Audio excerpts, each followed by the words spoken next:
que todas estas complicaciones, ¿cierto?, que hacen referencia a los urgencias oncológicas, van a depender del tipo de cáncer, ¿cierto? Van a depender del estadio del cáncer en cuanto lo diagnostiquemos.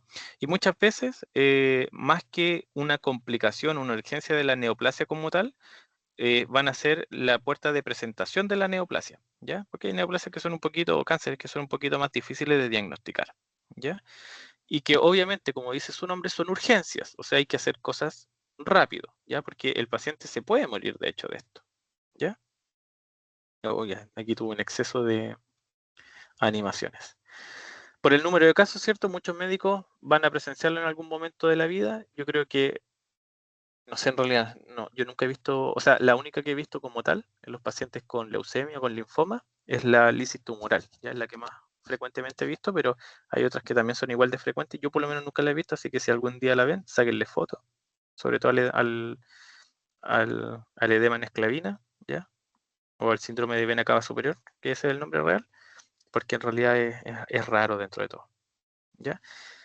Idealmente hay que reconocerlo y hay que manejarlo de forma precoz, ¿ya? Aquí tenemos la clasificación, básicamente las mecánicas, metabólicas y las que están asociadas al tratamiento. No vamos a hablar de todas, vamos a hablar de las más importantes, ¿ya? Pero hay que saber que se pueden dar según este mecanismo fisiopatológico. Como primera instancia, ¿cierto? El síndrome de vena cava superior, donde vamos a tener, como dice aquí, un trastorno del retorno venoso, ya básicamente porque hay una obstrucción, ya sea por el tumor, como sale en la foto, ¿cierto? Que va a obstruir la vena cava superior y por lo tanto, si está obstruida la vena cava superior, todo lo que venga desde la cabeza y los brazos va a quedar, ¿cierto?, a medio camino, sobre todo, por ejemplo, si se dan cuenta en la imagen, lo que se está obstruyendo, ¿cierto?, es la vía común que viene desde el lado derecho del cuerpo. ¿Ya? Por lo tanto, la manifestación va a ser del lado derecho y básicamente lo que vamos a ver, ¿cierto?, es un edema.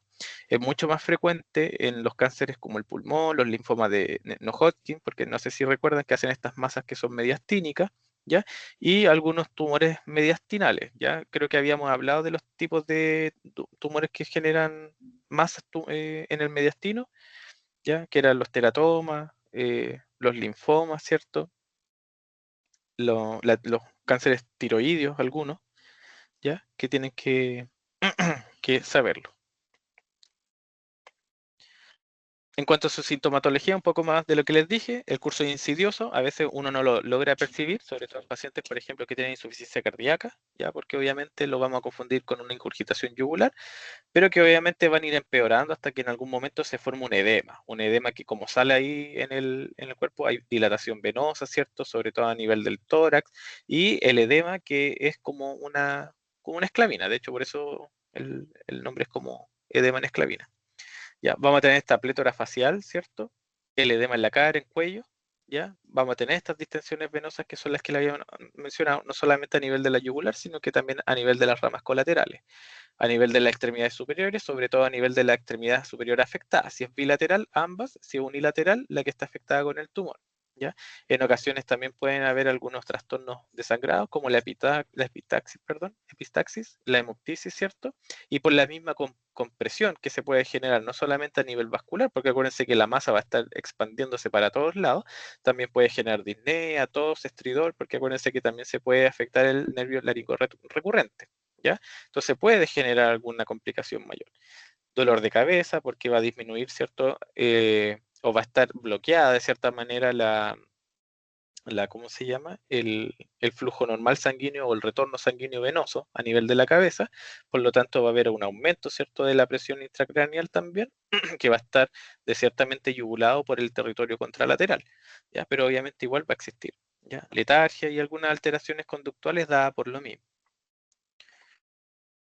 El estudio que vamos a hacer, TAC de tórax, obviamente contrastado porque queremos ver la masa, ¿ya? Si no podemos hacer un TAC, vamos a hacer una resonancia y lo que nos va a mostrar todo esto es básicamente en qué nivel está generándose la compresión. Si se dan cuenta, al ladito de la aorta se está generando la compresión en este lado, justo donde está como a nivel un poquito más abajo donde está la subclavia, ¿cierto? Justo donde está el callado de la aorta, la salida del corazón, ahí si se dan cuenta hay una disminución del flujo de la vena cava en este caso, ya que está generando la compresión tumoral. ¿ya? En cuanto al manejo, lo vamos a hospitalizar, obviamente, porque está haciendo una compresión. El paciente tiene que quedar en una posición que permita o favorezca el drenaje, ¿cierto? Venoso, ¿ya? Le vamos a entregar un poco de oxígeno. Esto es obviamente solamente si el paciente necesita oxígeno. Lo puse como tal, pero acuérdense que puede no necesitarlo.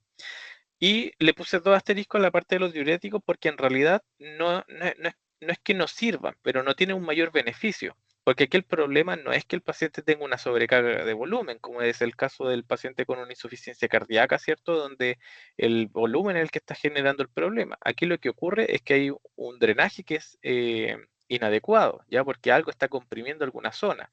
Si yo, por ejemplo, pesco mi brazo y me hago un torniquete, lo más probable es que el drenaje venoso que está volviendo no logre volver, pero la parte arterial sí logre, ¿cierto? Pasar ya que va con presión. Obviamente si hago un torniquete que no sea transfixiante. Por lo tanto, el cuerpo se empieza a poner edematoso, la mano, por ejemplo. Lo mismo ocurre a nivel cervical cuando hay alguna compresión tumoral, ¿ya? Y recordar de que si, por ejemplo, está solamente un lado afectado, el otro lado sigue funcionando bien. La arteria sigue entregando volumen, ¿cierto? Por lo tanto, se genera esta clínica, pero que no está dada por una sobrecarga de volumen, sino que está dada por el hecho de que no se puede hacer un drenaje normal, ¿ya? Eh, Cuando sabemos más o menos de quién está provocando este problema, se hace un tratamiento que muchas veces puede ser dirigido. En el caso, por ejemplo, de los linfomas, ya sabemos que los linfomas, ¿cierto?, es producto de estas células B, ¿cierto? Bueno, pueden haber más, pero por lo general los más frecuentes, ¿ya? Por lo tanto, nosotros podemos, de cierta manera, inhibir nuestro sistema inmunológico y con los corticoides, ¿cierto? Podemos hacer una especie de tratamiento un poco más dirigido y sobre todo para disminuir también el grado de inflamación que se va a generar. Ahí le puse la dosis de la dexametasona, que es la dosis que nosotros estándar que uno utiliza, incluso podemos llegar a ocupar 8 miligramos cada 6 horas endovenosa, ¿ya? Pero eso es lo que deberíamos hacer. Entonces, posicionar al paciente, entregarle oxígeno si es que lo necesita, un poco de analgesia si es que lo requiere, ¿ya? Y la dexametasona, que por lo general con esto andan bien, pero por sobre todo el tratamiento de la extirpación de la masa que está generando la compresión, ¿ya? Y si hay algún tipo de trombosis, porque acuérdense que se va a generar también un daño endotelial, tenemos que anticoagular a estos pacientes. Si la obstrucción genera algún problema a nivel de la vía aérea, ¿ya? O síntomas a nivel del sistema nervioso central, se tiene que hacer una cirugía rápida. En el caso de que no se pueda sacar el tumor, ya sea por la extensión, por el riesgo sangrado, cualquier cosa, tenemos que poner algún elemento que permita que la sangre circule, ¿cierto? Y que no se genere esta obstrucción. Y en este caso estarían indicados los stent y en el caso de que esté asociado a un trombo, por ejemplo, eliminar este trombo a través de una trombólisis. Si el paciente no presenta una urgencia, como todo en la vida, hay que hacer una evaluación multidisciplinaria, evaluar cuál es la mejor forma y en estos casos ya empieza a aparecer todo lo que es el tratamiento con radioterapia o quimioterapia, que a veces es reductora. O sea, yo le doy un tipo de radioterapia para reducir el tamaño tumoral o una quimio, ¿cierto? Que muchas veces son paliativas, ¿ya? Y a paliativo, o que son las neoadyuvantes, ¿cierto? No me refiero a que el paciente vaya a morir sí o sí, ¿ya? El paliativo, acuérdense que puede, todos los pacientes con neoplasias como tal tienen que ir a cuidados paliativos, no porque vayan a morir, sino porque los cuidados paliativos nos ayudan, ¿cierto?, a sopesar algunos síntomas, en este caso una urgencia, ¿ya? Si yo le doy una quimioterapia paliativa, ¿ya? O neoadyuvante, ¿cierto? Que me va a ayudar a reducir el tamaño tumoral y por lo tanto a manejar esta complicación, yo tengo que entregársela al paciente. ¿Ya? Pero eso en pacientes que están sin urgencia, pacientes que, por ejemplo, empiezan a tener una masa mediastínica, una masa cervical, ¿cierto? Y que yo puedo, de cierta manera, adelantarme al hecho de que pueda generar esta urgencia, ¿ya? Yo se la voy entregando a medida que vaya apareciendo, ¿cierto?, la complicación, ¿ya? Pero con tiempo, esto tampoco es que sea tan rápido. Otra de las urgencias importantes, ¿cierto? El síndrome de compresión medular que se puede dar, bueno, se estima en el 6% de los pacientes, sobre todo en etapas avanzadas, y es porque más que nada hay una infiltración a nivel de la médula, ¿ya?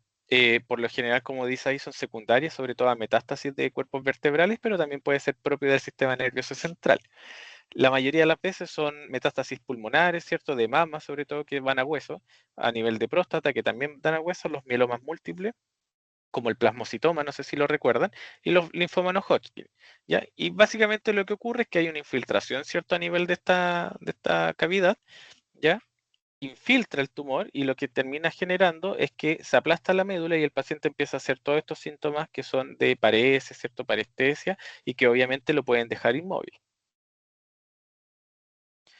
El síntoma más frecuente es el dolor, sobre todo a nivel lumbar, ya, obviamente, si estamos hablando de la médula, ya, empeora, ¿cierto?, con algunos movimientos, sobre todo si el dolor el tumor se moviliza y comprime más nervios de los necesarios, ya, y cuando aumenta la presión, porque acuérdense que si aumenta la presión con los movimientos de Valsalva, también aumenta la presión intracerebral, por lo tanto genera menor espacio para la movilidad de la raíz nerviosa y eso genera dolor, ¿ya?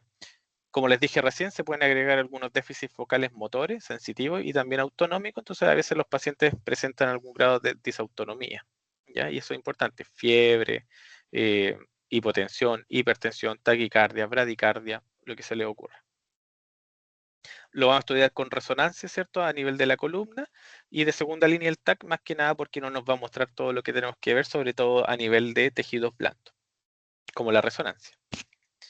El manejo inicial va a ser inmovilizar, ¿cierto? Y hospitalizar al paciente, entregarle la analgesia suficiente para que no sufra por el dolor, ya sabemos que es doloroso, y le podemos entregar, ¿cierto?, los corticoides porque ya sabemos que nos ayuda de cierta manera a reducir el tamaño tumoral, pero también nos ayuda en la parte de inflamación.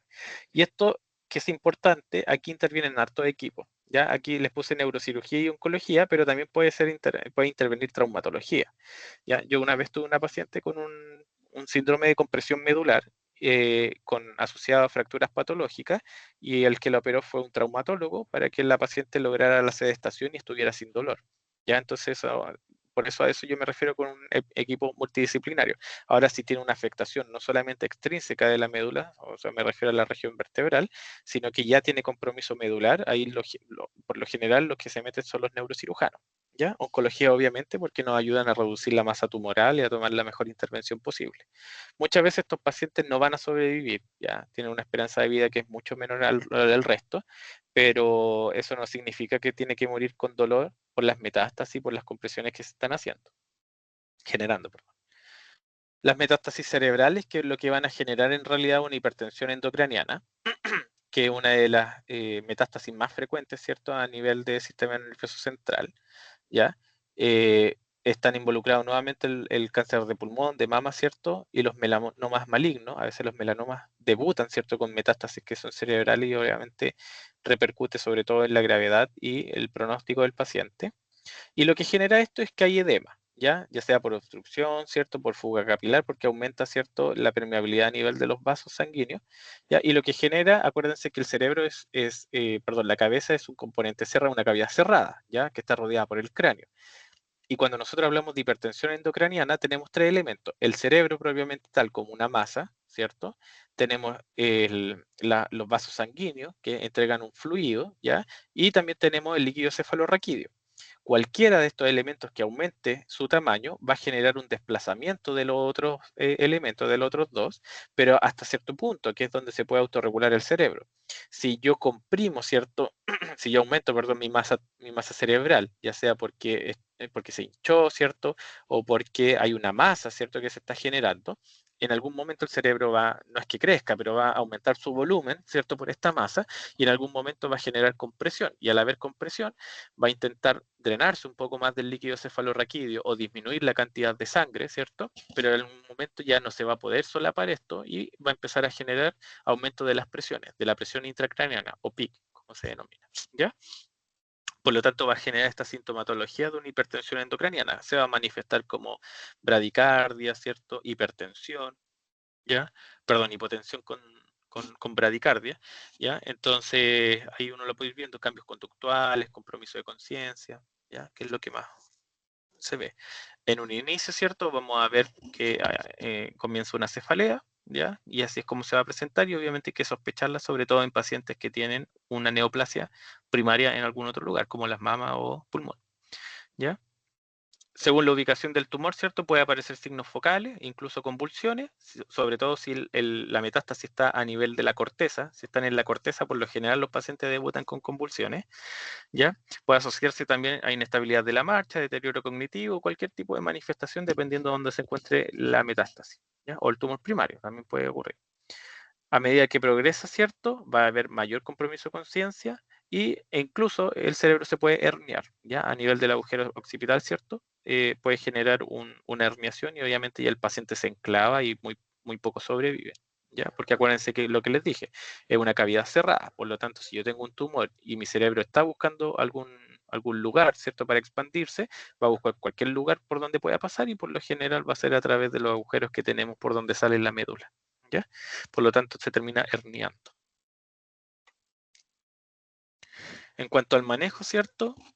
Hospitalizamos al paciente nuevamente en posición Fowler porque queremos permitir que haya un drenaje, ¿cierto? Desde la cabeza hacia el corazón de la sangre, ¿ya?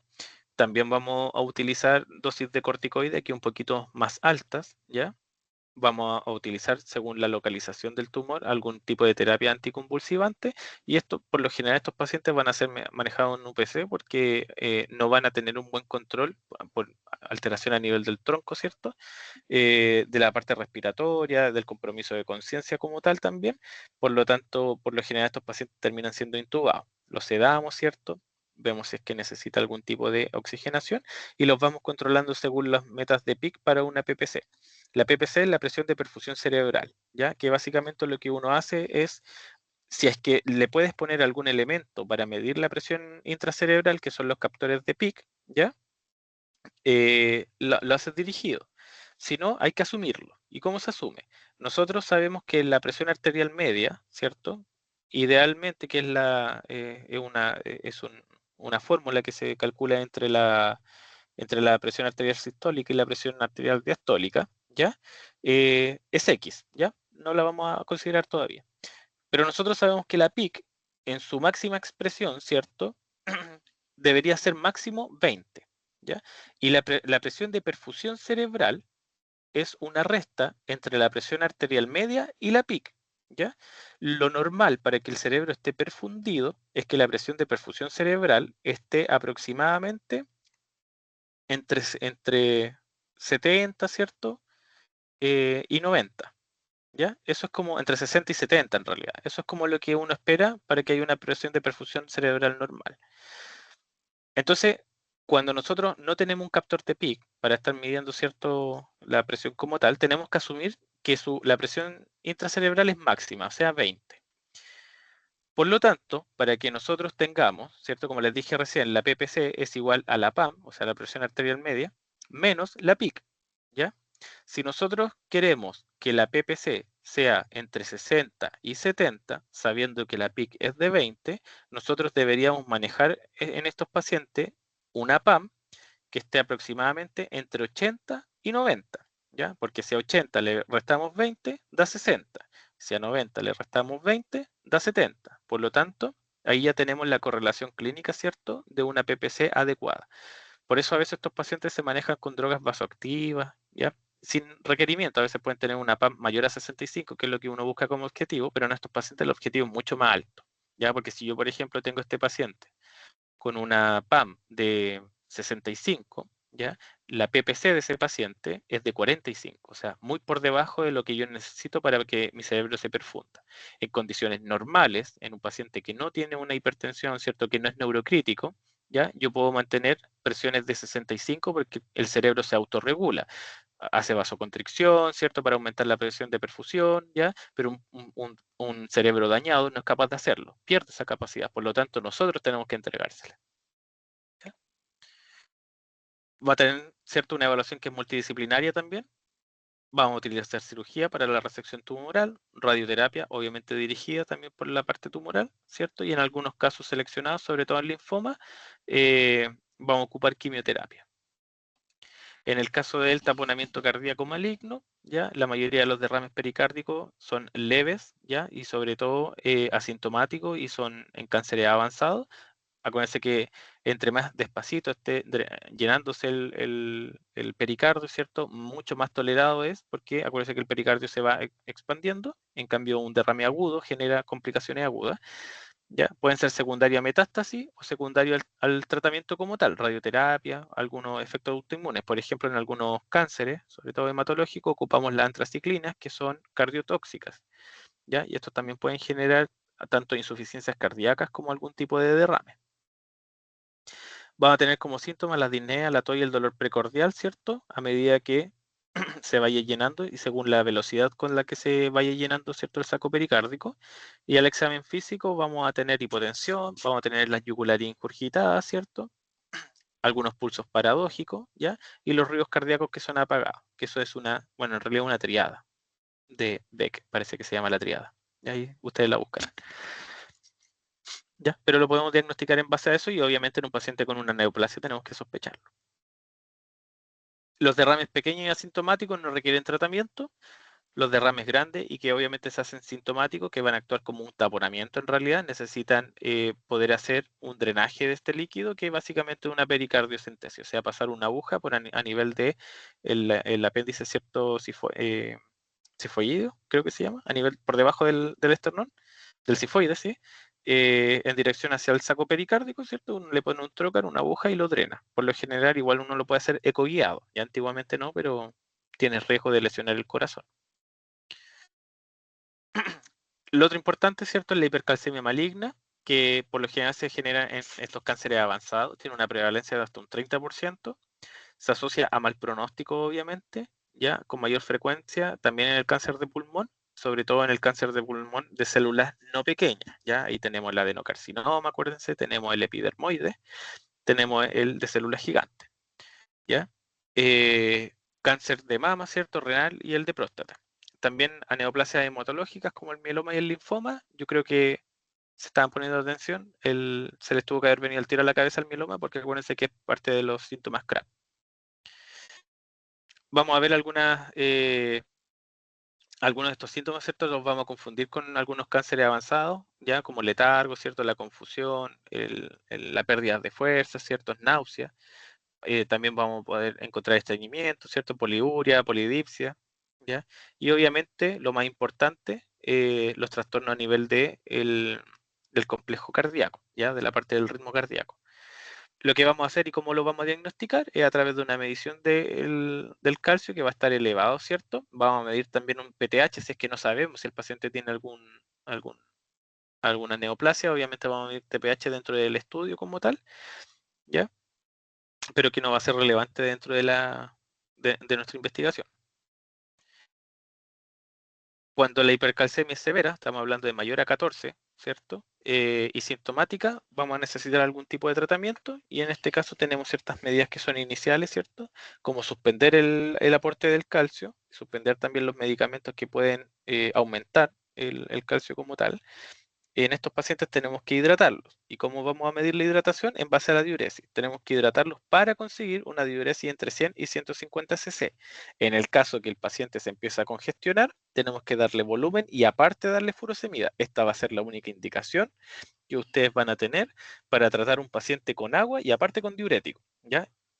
Si ustedes en algún momento ven un paciente que le están dando líquido y diurético y no es una hipercalcemia, esa indicación está mala. O lo hidratas o lo depletas, pero no pueden estar pasando las mismas cosas al mismo tiempo, a menos que tenga una hipercalcemia. Esto se lo digo más que nada para su práctica clínica porque se ve harto, ¿ya? También se pueden ocupar los bifosfonatos, ¿cierto? Endovenoso, pero hay que tener ojo con la falla renal, que básicamente bloquean la resorción osteoclástica, ¿cierto? Básicamente la eliminación del calcio a través del hueso, ¿ya? Pero se demora harto, esto se demora más de 72 horas, por lo tanto las medidas principales son las que les dije, incluso podemos dializar al paciente.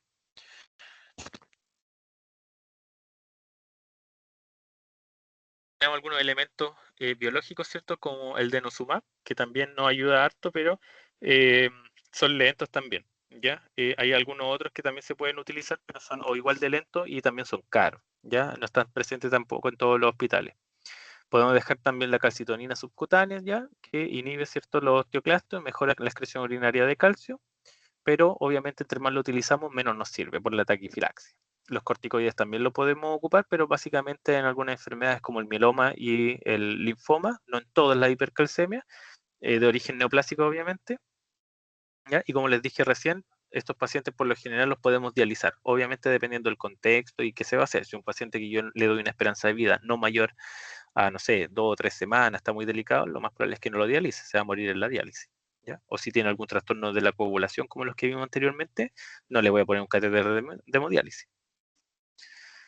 Y el que yo he visto y que por lo general más miedo le tenemos es el síndrome de lisis tumoral, ¿ya? Que es este conjunto de alteraciones metabólicas, ¿cierto? Que básicamente genera trastornos electrolíticos, ¿ya? Suele ocurrir posterior al inicio, ¿cierto? De las quimios, porque básicamente se mueren todas estas células neoplásicas, por lo tanto liberan todos estos elementos, citoquina, ya trastornos de la coagulación, de todo, liberan todo lo que tienen dentro del citoplasma, ¿ya? Y por lo tanto hacen algunos problemas. Por ejemplo, dentro de las células tenemos mucho potasio, por lo tanto, uno de los síntomas o de los elementos que vamos a ver es la hiperpotasemia, la hipercalemia. ¿Ya? Se da mucho más frecuente, ¿cierto? El linfoma, ¿cierto? En leucemia, sobre todo la leucemia linfoblástica aguda, ¿ya? Lo vamos a diagnosticar en base a algunos parámetros de laboratorio, por ejemplo, el aumento del ácido úrico. Recuerden, no sé si se acuerdan cuando hablábamos de las anemia hemolítica, había aumento de ácido úrico. Bueno, esto es casi lo mismo, pero es mucho más exacerbado. Hay aumento de ácido úrico y mucho más agudo. El potasio, como les dije recién, también se eleva el fósforo, ¿cierto? Y el calcio, que disminuye, ¿ya? Hay un aumento del 25% de la línea de base dentro de los parámetros, ¿cierto? Normales a las mediciones que podemos hacer posterior, ¿cierto? A la sospecha del síndrome de lisis tumoral. Y de la parte clínica, ¿cierto? Vamos a tener algunos criterios como la falla renal, las arritmias cardíacas, obviamente por el trastorno hidroelectrolítico, incluso la muerte súbita y algunas convulsiones. ¿Cómo lo vamos a prevenir?